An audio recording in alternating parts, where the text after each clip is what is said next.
다행히 꼬반으로 같은 팀들은 하나님의 은혜로 비 한 방울 오지 않는 꼬반에서 지금 잘 지내고 있다고 합니다.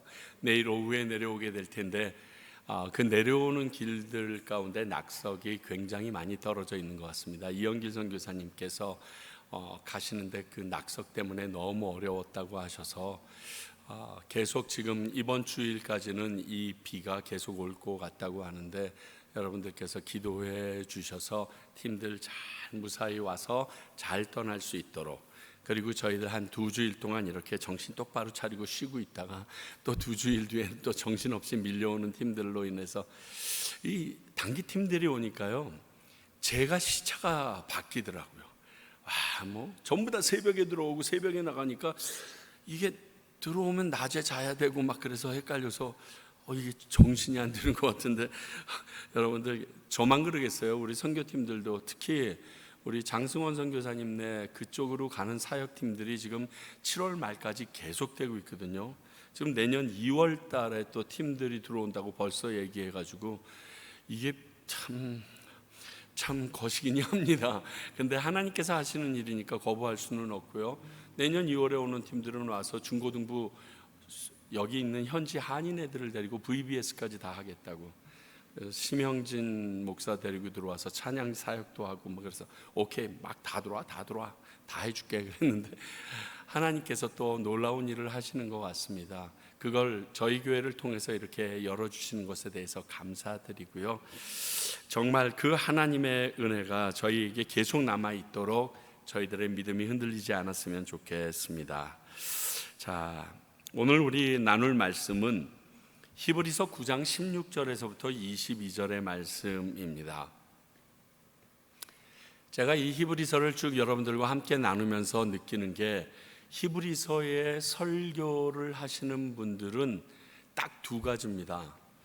전혀 이상한 방향으로 해석하거나 다 똑같은 방향으로 해석하거나, 대부분 다 그렇겠죠. 근데 이 중간이 없어요. 그래서 이게 광범위하지가 않아요. 그러니까 A라는 해석과 B라는 해석으로 거의 다 이렇게 양분이 되어 있고, 또 하나의 특징은 말씀 가운데 적용이 굉장히 적어요.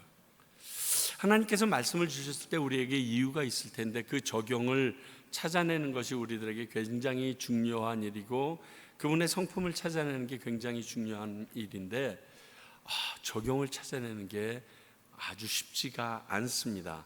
그래도 무리하지 않으려고 합니다. 객관적이고 타당성이 있고 상식적이지 않으면 저 역시 이단의 괴수가 될 가능성이 되게 높은 놈이라서 그렇게 안 하려고 노력합니다. 여러분들께서 혹시 들으시면서 의문 있는 게 있으면 언제든지 저에게 말씀하셔서 제가 그 부분을 더 묵상할 수 있도록 기회를 주실 수 있길 바랍니다. 자, 오늘 16절서부터 22절인데 한 절씩 교독하고 마지막 절 같이 읽습니다. 16절 읽습니다. 유언은 유언한 자가 죽어야 되나니 유언은 그 사람이 죽은 후에야 유효한즉 유언한 자가 살아있는 동안에는 효력이 없느니라. 이러므로 첫 언약도 피 없이 세운 것이 아니니 모세가 율법대로 모든 계명을 온 백성에게 말한 후에 송아지와 염소의 피 및 물과 묽은 양털과 우슬초를 취하여 그 두루마리와 온 백성에게 뿌리며 이르되 이는 하나님이 너희에게 명하신 언약의 피라 하고, 또한 이와 같이 피를 장막과 섬기는 일에 쓰는 모든 그릇에 뿌렸느니라. 함께요. 율법을 따라 거의 모든 물건이 피로써 정결하게 되나니 피 흘림이 없은즉 사함이 없느니라. 그래서 제목을 피로써 정결하게 된다 이렇게 했습니다. 오늘은요, 예수님이 십자가의 죽으심으로 우리를 위하여 흘리신 그 피에 대한 사역에 대해서 부연적으로 얘기하면서 그 피 흘리신 사역이 우리에게 주는 영향력을 좀 더 신학적으로, 좀 더 율법적으로 접근하는 내용들입니다.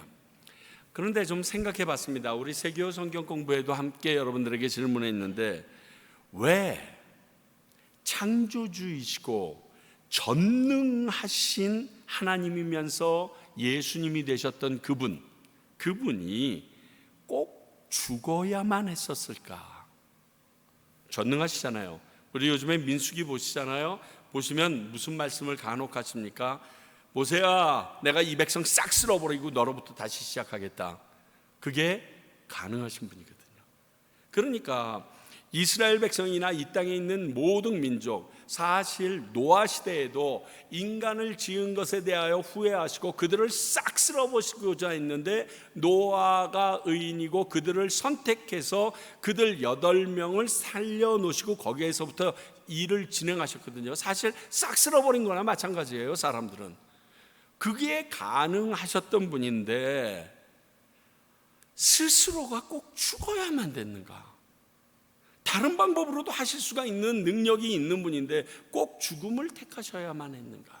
또 하나는, 좋아, 살신성인, 죽을 수 있어. 그렇잖아요. 우리 많은 분들이 본인이 죽음으로 인하여 다른 사람을 살리는 일들이 많이 회자가 되고, 그러한 사람들이 굉장히 영웅 대접받고 존경받는 겁니다. 자, 죽는 건 인정해. 총 맞아 죽어도 되고 참수당해서 죽어도 되는데, 그렇게 온몸에서 피를 철철 흘리는 처참한 십자가형을 꼭 지셔야 되었는가? 여러분, 이게 우리들에게 있는 항상 숙제입니다. 아니, 믿지 않는 사람들이 가지는 의문점이에요.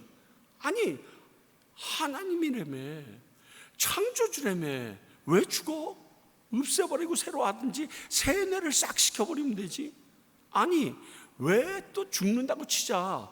그냥 지하철에 치여 죽듯이 그냥 그렇게도 죽을 수 있는데, 조롱당하면서 십자가에 매달려서 피 흘리고 고통 가운데 결국 피가 다 빨려서 죽은 거 아니야? 왜 그렇게 처참하게 죽어야 돼? 이러한 의문들이 있는데, 그걸 풀어주는 게 오늘 본문입니다. 이는 한마디로 하나님 아버지의 언약, 율법의 실천 때문에 예수님께서 그 길을 가시는 겁니다. 하나님 아버지께서 먼저 약속하신 언약이 있어요. 그 언약을 실천하기 위하여 예수님께서 이 길을 선택하실 수밖에 없었던 거예요. 그래서 우리가 십자가에 대해서 얘기할 때, 십자가 뭐라 보면 사랑의 십자가, 은혜의 십자가 이렇게 얘기하지만, 거기에 덧붙여서 조금 이해가 안 되지만 쓰는 말이 공의의 십자가라는 단어입니다. 어떻게 예수님 십자가에 달려 죽은 게 공의예요. 공의라는 건 정의가 실현됐다는 거거든요. 죄 없는 사람이 십자가에 달려 죽은 게 어떻게 하나님의 정의가 실현된 거냐고요. 하나님의 언약이 실현됐다는 거예요. 그래서 공의의 십자가라는 말을 붙이는데, 그 내용이 오늘 본문에 나옵니다. 첫 번째, 피 흘림이 없이는 받을 수 없는 구원이라고 22절에 얘기합니다. 피 흘림이 없은즉 사함이 없느니라. 이것이 예수님의 십자가가 공의의 십자가라고 불릴 수밖에 없는 결정적인 이유입니다. 그가 피 안 흘리실 수도 있어요. 근데 피를 안 흘리면 죄 사함은 이 땅 가운데 이루어지지 않는다라고 하나님께서 선언을 하셨어요. 그러니까 본인이 선언한 일인데, 본인이 그것을 어기게 되면 그 하나님을 누가 공의롭다고 하겠어요? 그 하나님을 어떻게 정직하고 정의롭다라고 얘기할 수 있겠어요? 자, 하나님의 첫 언약이 바로 이것이었습니다. 레위기 17장 11절, 육체의 생명은 피에 있음이라. 내가 이 피를 너희에게 주어 제단에 뿌려 너희의 생명을 위하여 속죄하게 하였나니 생명이 이 피에 있으므로 피가 죄를 속하느니라. 이 말씀 때문에 선지국 안 먹시는 분 되게 많아요. 순대 안 드시는 분들 진짜 많아요. 진짜 이 말씀 하나 때문에요. 자, 피가 죄를 속한다. 그리고 그 이유에 대해서 뭐라고 얘기합니까? 생명이 피 안에 있기 때문에 그렇다 얘기해요. 우리가 저지른 죄뿐만이 아니라 물건이 부정해진 것도 이 위에 피를 뿌리면 더 터가 부정해진 것도 그 위에 피를 뿌리면, 속죄 제물에 피가 닿으면 정결케 된다라고 하나님께서 선언하셨어요. 어떤 이유에서인지 모르지만 이렇게 과학과 의학이 발달된 지금에도 우리 인체에 가지고 있는, 피가 가지고 있는 모든 기능을 대처할 물질은 아직도 발명이 안 됐어요. 그래서 헌혈하는 겁니다. 어느 나라에도 헌혈은 다 있습니다. 선진국도 아닌데도. 왜? 피에 가지고 있는 그 생명성을 살려낼 수 없어요. 왜? 생명은 사람이 할 수 있는 게 아니에요. 기껏해야 한다는 게 살아있는 사람을 얼려놓는 거예요. 근데 그 사람이 깨어나서 살았는지 죽었는지는 공상과학에서는 다 살았는데 아직까지 증명된 게 없어요. 물론 우리 육체의 난자나 정자를 얼렸다가 냉동시켰다가 사용하는 것을 봐서는 그게 가능하다라는 가능성은 있지만, 어찌됐든 피 자체를 생성하는 것은 불가능한 걸로 되어 있어요. 바로 이 말씀이 그 우리의 한계와 맞닿아 있는 부분이에요. 인간의 한계와 맞닿아 있는 부분이에요. 근데 자식 대신 부모가 감옥을 갈 수 없습니다. 지금 시대에. 그렇죠?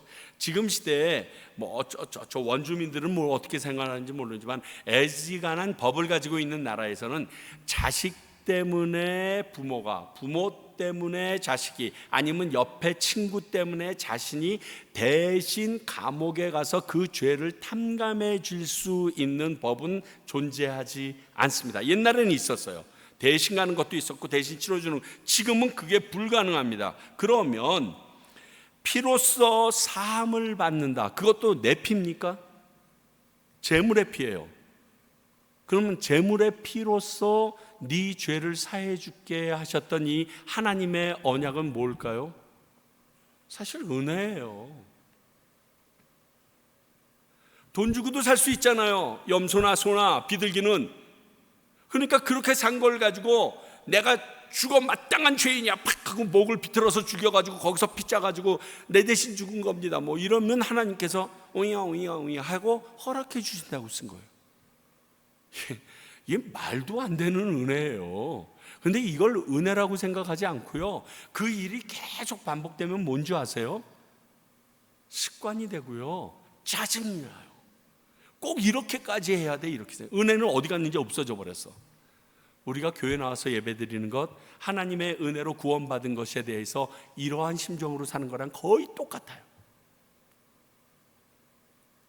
그러니까요, 하나님의 첫 언약은 은혜로 시작되었지만 누군가의 피, 즉 생명이 있어야 그 대신 구원받을 수 있다라고 되어져 있어요. 하나님의 말씀 중에서 우리가 잘 쓰는, 특히 영화에서 깡패들이 잘 쓰는 말, 이는 이로 눈은 눈으로, 이게 정말 잘못 쓰고 있는 겁니다. 아셔야 돼요. 자, 이빨 하나 부러졌어요. 그럼 이빨 하나만 부러뜨려야죠. 그렇지 않아요? 눈 하나를 다치게 했으면 눈 하나만 다치게 하면 되는데, 그러면 우리 마음이 만족하지 않아. 그래서 베니스의 상인에서 뭐라고 얘기합니까? 너는 약속하기를 살만 가져간다고 했으니까 오케이, 그 대신 살을 잘라내되 피가 한 방울이라도 나오면 너 안 돼, 이렇게 얘기하잖아요. 그러니까 이는 이로, 그게 유태인이 한 짓이거든요. 유태인 그 나쁜 놈이 한 짓인데 그 말에 대해서 책임을 지라는 거예요. 하나님은요, 그 이상도 원하지 않고 그 안에서 해결하라고. 그거 할 수 없으면 용서하고 탕감하라는 거예요. 그런 하나님의 율법 안에는 이런 은혜와 사랑이 계속 숨어 있는데, 우리는 이 말씀을 가지고 늘상 들었기 때문에 거기까지 생각 못하고 그 앞에서 전부 다 끝내버려요. 아, 그런 말씀이 있었어. 맞아, 뭐 그런 거니까. 그게 아니에요. 어마무시한 사랑이에요. 또 하나, 자, 하나님의 첫 언약이 피로써 정결케 된다고 했으면 새 언약도 피로 세울 수밖에 없다는 게 오늘 18절에서부터 22절까지의 내용이에요.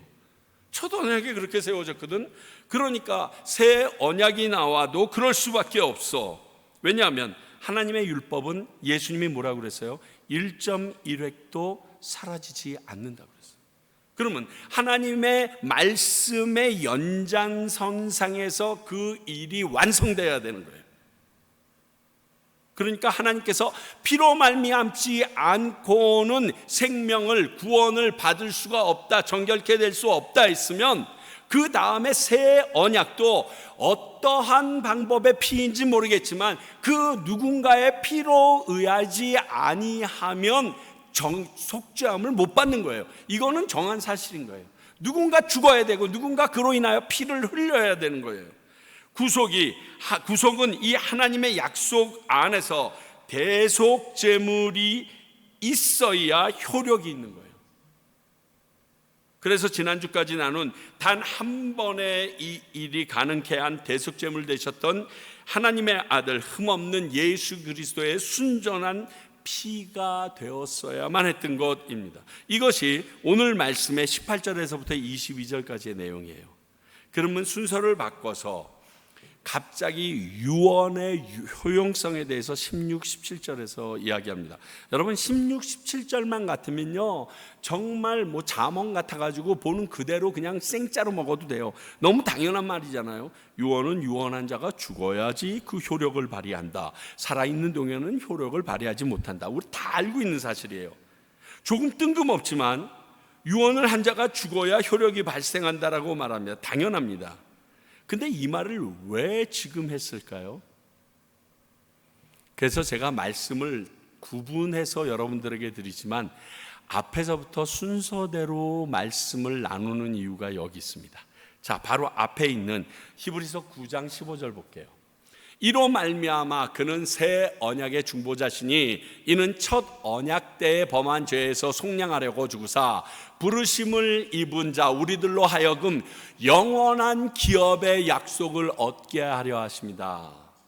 자, 하나님께서 우리를 부르셨고 우리에게 영원한 기업의 약속을 얻게 했대요. 영원한 약속의 기업을 얻으려면 그 나에게 이 모든 것을 허락하신 분이 유언으로서 우리에게 그 기업을 남겨주셔야만 합니다. 그래서 지금 갑자기 뜬금없는 것 같지만 유언 이야기가 등장하게 됩니다. 너희들이 하나님께서 주신 영원한 기업의 약속, 구원, 저 정확하게 얘기하면 천국의 소망, 천국을 너희들이 소유하게 되려면 어떠한 유언이 완성되어야 된다라고 우리에게 얘기하는 겁니다. 그런데 이 새 언약이 효력을 발휘하게 되려면 새 언약을 약속하신 그 분이 약속을 이루기 위하여 피 흘려서 죽어야 되는 거예요. 죽어야만 가능한 거예요. 그 얘기를 지금 하고 싶은 거예요. 그러기 위해서 그 뒤에 얘기들이 본론적인 얘기지만 이 일이 왜 일어나야 되는 그 원인에 대해서 얘기해 주고 있습니다. 곧 예수 그리스도의 죽음을 얘기하고 있습니다. 자, 그렇다면 유언의 내용을 아십니까? 유언의 내용을 알아야죠. 여러분 드라마를 봐도 유언장 공개할 때 그 변호사 한 명 오면 전부 다 막 쌍심지 들고 뭐 저희 집 같은 데는 뭐 유언장 아무리 공개해봤자 유언장 있지도 않고 그러지만 좀 있는 사람들일수록 여기서 아주 막 난리 나는 거 보셨죠? 왜? 유언의 내용이 중요하거든요. 유언을 한 분이 세운 언약이 뭔지를 알아야 되거든요. 자, 마태복음 26장 28절. 이것은 죄 사함을 얻게 하려고 많은 사람을 위하여 흘리는 바 나의 피 곧 언약의 피니라. 이게 어디서 나온 말씀일까요? 예수님께서 성만찬을 처음 제정하면서 제자들과 자신의 살과 그리고 피를 나눈다고 하면서 포도주를 나누기 전에 하셨던 말씀이에요. 그래서 가끔 제가 단상 밑에서 성찬식을 얘기할 때 여러분들에게 선포하는 내용입니다. 예수 그리스도의 피로써 많은 사람이 죄사함을 받게 된다. 지금 그러한 유언입니다. 그러므로 예수님은 피 흘리셔야만 했고 이 일의 완성은 그분의 죽으심으로 완성되는 거예요. 이게 너무 명확한 거예요. 이걸 알아야 믿지 않는 사람들이 왜 죽어야 됐어? 왜 십자가지 뭐? 그리고 전에 얘기했지만 왜 부활이지? 이게요, 레위기나 율법을 모르면요 해석하거나 말씀드릴 수가 없어요. 왜? 막무가내로 오는데 막무가내로 오는 사람에게는 조목조목 법을 들어야지 얘기가 되거든요. 넌 모르는가 본데 사실 이곳에서는, 하늘나라에서는 예수 그리스도를 믿는 우리들 가운데는 이러한 법이 있어. 언약이 있어. 이 언약을 치루어야 돼. 하나님 이거 하실 수 있어. 그러나 그분이 말해놓고 패하는 분이 아니야. 그러므로 우리를 구원해 주신다고 했던 그 이야기도 패해지지 않을 거야 라고 얘기할 수 있어야 되기 때문에 이 문이 이거 뭐 복잡한데 알아서 뭐예요, 이게 아니에요. 이게 정확해져야지 하나님의 약속으로 우리가 구원받는 게 명확해지는 거예요. 그래서 성경 공부해야 되는 거고요. 그래서 말씀을 묵상해야 되는 거예요. 더 자라가야 되잖아요. 똑똑한 사람들이 이런 걸로 얼마나 덤벼드는지 몰라요. 그런데 모르니까 덤비는 거거든요. 아는 우리가 제대로 가르쳐줘야 되죠. 몰라, 뭐 최 목사가 맨날 나와서 그렇게 얘기해서 그런 것 같아. 이래서는 해결이 안 돼요, 여러분. 내가 그걸 어떻게 알아? 나 구원 받았다니까 구원 받은 거야. 너는 하여간 교회 안 다니까 지옥 가. 아니, 교회 그러면 우리 교회 공사하러 오는 모든 사람들 그냥 천국 가나? 아니에요. 교회 온다고 얘기하잖아요. 동물원 간다고 동물 되지 않아요. 예수 그리스도를 믿어야 되는데 뭘 믿어야 되는지, 그 무엇이 나에게 주는 영향력이 하나님의 언약으로 어떻게 확인되어 있는지 그걸 아셔야죠. 지금 그걸 얘기하는 것입니다. 십자가의 다른 의미는 한마디로 죽음입니다. 대속제물로 피를 흘리시고 죽으셔야 이 언약의 유언의 말씀이 효력을 발휘하시게 되기 때문에 예수님은 죽음이라는 관계를 통과해서 우리를 구속하셔야만 했던 거예요. 이것입니다. 그런데 기억할 것은 이 유언의 효력은 우리 모두에게 필요하다라는 사실입니다. 가끔 믿지 않는 사람들 전도하다 보면, 그 유대인의 한 총각, 33살짜리 총각 죽은 거랑 나랑 무슨 상관이 있냐? 또 그가 십자가에 죽은 거 나랑 무슨 상관이 있냐? 어떻게 그걸 믿으면 내가 천국 가고 죄가 사해진다라고 얘기하느냐? 이런 분들 있습니다. 그래서 교회도 안 나오고 예수님도 믿지 않는 것이죠. 그러나 성경은 이렇게 말하고 있습니다. 구약 시편 14편 2절 3절 여호와께서 하늘에서 인생을 굽어 살피사 지각이 있어 하나님을 찾는 자가 있는가 보려 하신즉 다 치우쳐 있으며 함께 더러운 자가 되어 뭐라고요? 선을 행하는 자가 없으니 하나도 없다. 이것을 꽉 축약해서 바울이 로마서에서 이렇게 말합니다. 로마서 3장 23절 모든 사람이 죄를 범하였으며 하나님의 영광에 이르지 못한다. 이 두 말이 무슨 말이죠? 이 땅에 살고 있는 모든 사람은 다 죄인이다 이거예요. 누구 앞에서? 최소한 하나님 앞에서는 반드시 죄인일 수밖에 없다 이거예요. 그러므로 예수 그리스도의 십자가에 죽으신 그 사건은 나랑 굉장히 밀접한 사건인 거예요. 내가 그 사건이 없이는 내가 지금 이 땅을 살아오면서 지은 죄나 가지고 태어난 원죄까지 갚을 길이, 속죄함 받을 길이 없다라는 겁니다. 그러므로 이 땅을 살고 있는 사람들이 난 너보다 그래도 잘 살아, 너보다는 내가 죄를 안 졌을걸, 이렇게 말하는 모든 사람들도 이 안에 속한다는 사실입니다. 우리는 물론이고요. 그럼 너는 죄인 아니야? 이렇게 물어볼 때 물론 난 죄인이지. 그러나 예수님이 약속하셨어. 그 언약 가운데 그분의 피로 말미암아 그분을, 그 사실을 믿는 나에게 구원 허락하셨어. 구속함 허락하셨어. 말할 수 있어야 됩니다. 이처럼 신구약 모두에서 사람이 나면 그 누구도 죄에서 자유하지 않다고 말합니다. 지금 이 저자는 히브리 사람들을 중심으로 이 말씀을 전하고 있습니다. 그렇지만 이방인인 우리들도 예수님의 십자가의 구속이 필요한 자들이었던 것입니다. 그렇습니다. 십자가의 구속을 이루신 예수님이 필요 없는 사람은 존재하지 않습니다. 왜 그렇게 얘기할까요? 무지해서입니다. 무식이라고 제가 얘기하지 않습니다. 무지해서 그렇습니다. 하나님을 알 수 있는 지혜가 없기 때문에 그래요. 세상으로는 그분들이 박수 받을 수 있고 많은 사람들에게 굉장한 브레인이고 스칼라라고 막 칭찬받을 수 있어요. 그렇지만 그분은 하나님이라는 그 지혜 그 자체에 대해서는 무식하기 때문에 그래요. 모르기 때문에 그래요. 우리는 그들보다 세상적으로 박수받거나 높임을 받을 수 없는 지식과 상식과 그리고 학문을 가지고 있을지 모르지만 하나님을 아는 것에서는 그들보다 유식한 사람들입니다. 그래서 구원받은 거고요. 차이는 명확합니다. 근데 전도할 때 이렇게 얘기하시면 상대방 되게 열받습니다. 그러니까 그러지 마시고요. 그래서 이 과테말라 땅까지 많은 선교사님들이 자기의 것을 포기하고라도 들어와서 이 복음을 전하고 계시는 거예요. 선교사님이나 단기 선교팀을 볼 때마다 제가 조금 부정적인 생각이 없지 않아 있었습니다. 그리고 여러분들도 많이 경험하셨을 거예요. 특히 이곳에서 사시니까 선교사님들의 모습을 보면서, 특히 목회자들의 모습을 보면서도.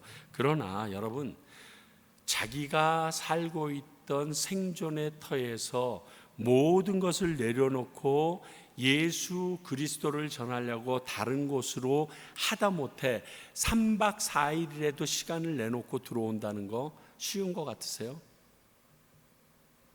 제가 여러분들에게 도전할까요? 이번 11월 달에, 이번 12월 달에 EM팀들이 계속 들어온다고 얘기합니다.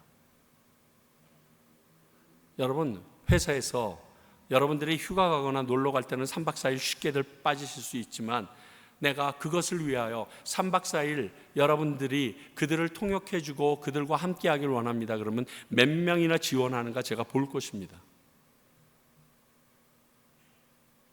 선교사님들과 단기팀들이 쉬운 일하는 거 아닙니다. 제가 단기팀에 올 때마다 물어보는 질문이 있어요. 몇 번 오셨습니까? 거의 50% 이상은 처음이야. 그리고 나머지 50%는 항상 오시는 분들이야. 그래서 막 저를 가족같이 너무 반가워하시고 내가 좋아하는 것도 다 알아서 다 사가지고 오셔. 보면 너무 반갑지만 씁쓸해요. 못 내려놓고 오는 거예요. 예수님 때문에 여러분들의 인생에서 3박 4일을 내놓는 게 그렇게 어려워요? 그리고 하나님의 은혜를 잊고 하나님의 은혜를 사랑하고 사모하는 자라고 거짓말하지 마세요. 목사님이 참 이민자의 생활을 몰라서. 그 사람들 다 이민자예요.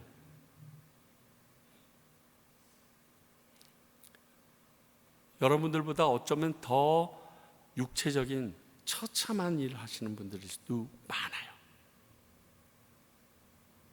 매일 권총 가지고 들어와서 이마박에다가 대는 그러한 곳에서 일하시는 분들이에요.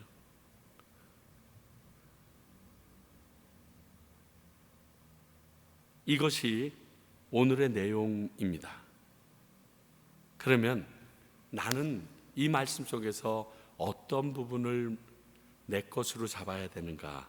전 개인적으로 십자가 사건은 추상이 아닌 실제라는 데 포커스를 두기로 했습니다. 왜냐하면 십자가에 대해서 우리가 너무 많이 들었어. 봐요, 여기 피 흘리죠, 피. 하도 십자가라는 말 들어서 귀에서 피가 나요, 피가 나.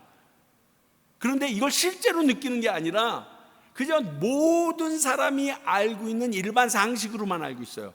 그리고 그 십자가 그러면 추상적이야. 그 관계를 통해서 우리가 구원받았지 하는 알지 못하는 신학 같은 몽롱한 상태로 그걸 받아들여요. 그게 아니라는 겁니다. 성경은 이것을 말하고 있어요. 십자가 사건은 너희들을 위한 실제 사건이었다. 다시 말하면 오늘 말씀은 예수 그리스도의 죽음으로 발휘될 유언의 효력이 십자가 사건이었다. 이걸 우리에게 얘기하고 있어요. 예수가 죽지 않았으면 너희 죽었어. 예수가 너희들을 위하여 죽지 않았으면, 십자가에서 죽지 않았으면 너희들은 지옥 불구덩이에서 해발락해발락거리고 있다고. 저는 별로 그거 긍정적으로 생각하지 않는 부분이 있지만, 신과 함께라는 영화를 보면서 너무 감사했다는 건 딱 한 가지예요. 지옥이 있다는 걸 확인시켜줬다는 거에 대해서 사람들에게. 지옥이 있다는 것을 확인하면 동시에 뭘 느끼게 될까요? 그 반대되는 천국이 있다는 것에 없으면 소망이 없잖아요. 나는 그래서 그 영화가 좋았어요. 이제 이 땅 가운데 지옥이 선포되는구나. 지옥이 선포되면 천국이 선포되는 거고요. 천국이 선포되기 위해서는 꼭 필요한 게 구속자 예수 그리스도거든요. 그래서 전 좋았어요. 그 신과 함께 천만 영화 막 이럴 때요, 교회 많이 나왔어요, 여러분. 통계적으로. LA에 지진 날 때 교인들 많이 온다고 그러듯이 그놈의 영화 한 편 때문에 두려워서 교회 나온 사람들이 있다니까요. 예수 그리스도가 십자가에 달려 처참하게 피 흘려 죽지 않았다면 우리도 구원도 천국도 바라볼 수 없다는 것이 오늘 말씀이에요. 십자가 구원을 하도 많이 듣다 보니 그저 예수님의 신은 십자가에서 죽었나 보다 이렇게만 생각하는데, 이 사건은 전설도 아니고요, 당연한 것도 아니고요, 특히 나랑 직접적인 관련이 있는 사건이에요. 여러분, 당신이랑 직접적인 사건이 있으면 TV를 틀어서 아주 민감해지는 거 아닙니까? 대한민국 이야기라면 우리가 신경을 곤두서서 듣는 이유가 그런 것 아닙니까? 여러분들이 주식에 투자했다 그러면 주식 변동을 볼 때 긴장이 되는 거랑 똑같아요. 이 십자가 상가는 나랑 연관되어 있어요. 내 아들과 연결되어 있고요, 내 딸과 연결되어 있고요, 내 사랑하는 가족과 연관되어 있고요, 내 옆에 있는 친구와 연관되어 있는 사건이에요. 저는 예수님이 이 십자가 사건이 피상적이고 우리에게 절절함이 없이 지나치는다는 그 사실을 경계해야 된다라고 말씀드리고 싶어요. 그래서 세마나 산타 때 여러분 휴가 가시고 놀러 가는 거, 이 나라 모든 사람들이 그렇게 하는 거 I don't care. 근데 나까지?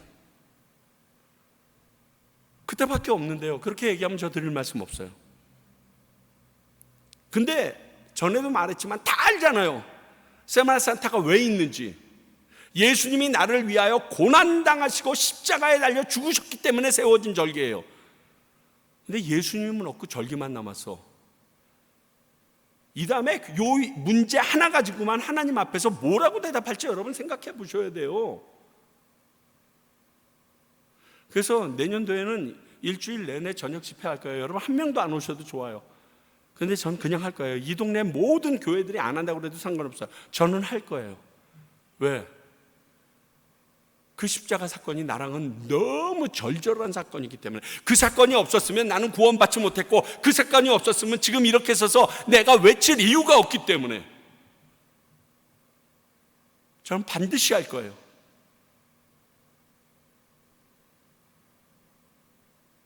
우리가 너무 그것에 대하여 듬성듬성 넘어. 저희 교회 오시는 분들 중에 대부분의 사람들이 어디에 은혜 받았다고 그러는지 아세요? 제 설교 아니에요. 교회를 딱 들었으면 이 십자가를 보고 눈물이 왈칵 쏟아진다는 거예요. 특히 선교사님들, 오랫동안 교회 헤맸던 분들, 그리고 상처 있고 여기저기 분방하게 움직였던 분들이 이 십자가를 딱 보는 순간 머리에 뭔가 얻어맞은 듯이 눈물이 쏟아진다는 거예요.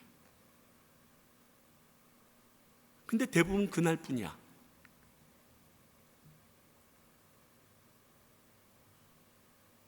여러분, 이게 회복돼야 돼요. 우리 안에. 제가 십자가를 괜히 좋아하는 게 아니에요. 십자가가 없으면 저도 없기 때문에 그래요. 이걸 확인하시고 매일 느끼셔야 돼요. 그렇게 이 예수님의 대속 사건이나 구원받은 우리들이 이 일에 대한 감사와 간절함을 더욱 드러내는 삶을 표출해야 되는 거예요. 또 하나, 이 말씀을 통해서 내 십자가, 자기 십자가의 의미를 바로 알아야 될 거라는 생각이 들어요. 자, 마태복음 16장 24절, 제가 정말 자주 말씀드리는 거죠.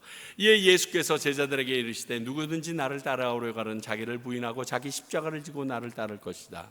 자, 가이사랴 빌립보에서 예수님께서 세상 사람들은 나를 누구라 하느냐 하고 얘기했을 때 베드로가 엄청난 믿음의 발언을 선포합니다. 주는 그리스도시요 살아계신 하나님의 아들입니다. 그래서 예수님께서 내가 그 위에 반석, 즉 교회를 세우리라. 이 너희들의 그 고백 위에 내가 교회를 세울 거야. 그렇게 고백하는 사람들 위에 그 고백하는 사람 한 사람 한 사람이 나의 교회가 될 거야. 이걸 선포하셨어요.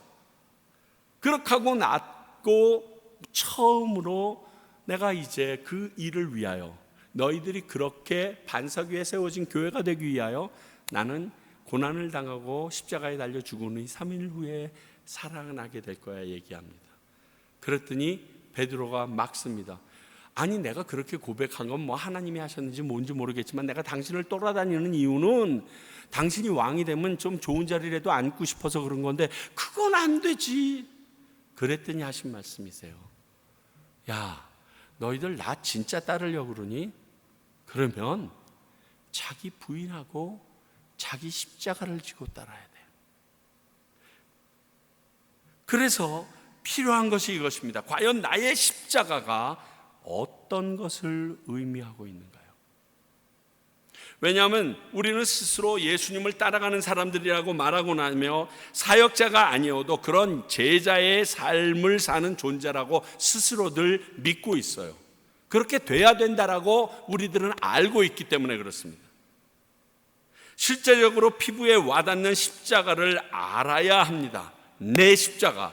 그리고 나에게 그런 십자가의 존재를 인정하고 책임지는 삶이 우리에게 있어야 돼요. 예수님의 십자가로 구원받은 자라면, 그 십자가가 나를 구원한다는 것을 믿는 자들이라면 십자가에서는 아무것도 할 수 없는 게 첫 번째 특징입니다. 십자가에 달려서 할 수 있는 게 뭐가 있어요? 기껏해야 입에서 욕이나 하고 기도할 수 있는 것밖에 없어요. 그렇잖아요. 십자가에 달린 세 사람의 모습이 그렇게 보여졌잖아요. 근데 예수님은 그 십자가 위에서 다 텔레스타이, 모든 것을 다 이루었다라고 얘기했어요. 여기에서 출발해야 됩니다. 여러분, 내가 하는 게 아니에요. 그러면 그런 나의 십자가가 뭐가 있을까요? 내 주변에 있는 가족, 말썽 부리는 자식, 내 몸에 있는 연약함, 문제가 생길 때마다 그것도 분명히 십자가 중에 하나일 것입니다. 그런데 십자가 하면요, 죽음이에요, 죽음. 그래서 다 내려놓는 것을 말해요. 이게 가장 중요한 십자가의 키예요. 뭘 내려놨어요? 뭘 포기했어요? 그분을 따르려고 아까 단기 선교팀이 얘기한 그 정도도 우리가 포기하기 힘든 게 우리들의 삶인데, 그 사람들 교회에서 주는 돈 가지고 비행기 타고 오는 거 아니에요. 자기들이 돈을 내서 그 돈으로 와서 비행기 타고 와서 자기들이 낸 돈으로 식사하고 자기들이 낸 돈으로 숙소 얻는 거예요.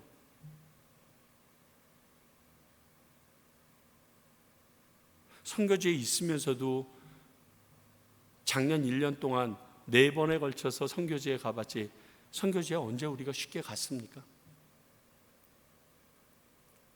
과연 내 십자가는 무엇일까요? 내가 하나님 앞에 다 내어놓고 드려야 될 것이 무엇인가요? 내가 그것을 죽은 사람 마냥 포기해야 될 게 무엇이 있을까요? 죽은 사람이 무덤에서 관짝에 가지고 갈 수 있는 거 아무것도 없습니다. 그나마 미국에서는 자기가 좋아하던 옷이나 한 벌이나 가지고 가지.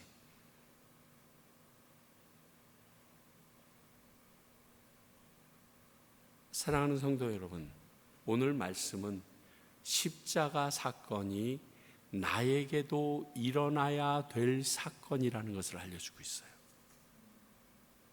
내게도 부인할 수 없는 그 십자가 사건이 일어나야지만 나로 인하여 또 어떠한 영혼이 예수님의 십자가를 나의 십자가로 고백할 수 있게 된다라는 사실을 알려주는 거예요. 이게 너무 중요해요. 지금 예수님을 보면서 따라올 수 있는 사람이 세상적으로 몇 명이나 될 거라고 생각해요. 지난번에도 얘기했죠. 예수 믿지 않는 사람들이 우리 믿는 사람들의 모습 때문에 실망한다라고 얘기했잖아요. 그래요. 그분들은 예수님 못 봐요. 하나님 못 느끼고요. 성령님 감동으로 느껴지지가 않아요. 그러면 어디서부터 시작돼야 되냐?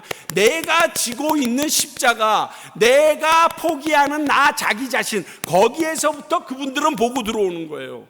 그게 우리에게 있어야 되는 거예요. 왜? 우리들은 믿잖아요. 나를 위하여 죽으신 예수 그리스도에 대해서. 나를 위하여 말할 수 없이 아주 처참하게 피 흘리신 그 예수 그리스도에 대해서. 패션 오브 크라이스트에 피가 얼마나 쓰였는지 아세요? 가짜 피가? 2톤이 쓰여졌어요. 2톤. 영화 한 편 만들래도 예수님이 죽은 것 같이 피 흘리신 것을 표현할래도 2톤이나 되는 피가 사용되었다고 하던데, 도대체 우리는 손가락 끝에 바늘로 찔리는 것도 아파해서 막 소리 지르고 난리를 하니, 뭐 이게 믿지 않는 사람들이 우리를 보고 저것이 십자가를 지고 다니는 놈인지 예수님을 믿는 놈인지도 모르겠고, 이게 우리의 한계고 문제점이에요. 사랑하는 성도 여러분, 오늘 십자가의 피로 공의의 십자가를 지신 예수 그리스도에 대해서 우리에게 이야기하면서 너희들도 그 길을 와야 한다라고 말하고 있어요.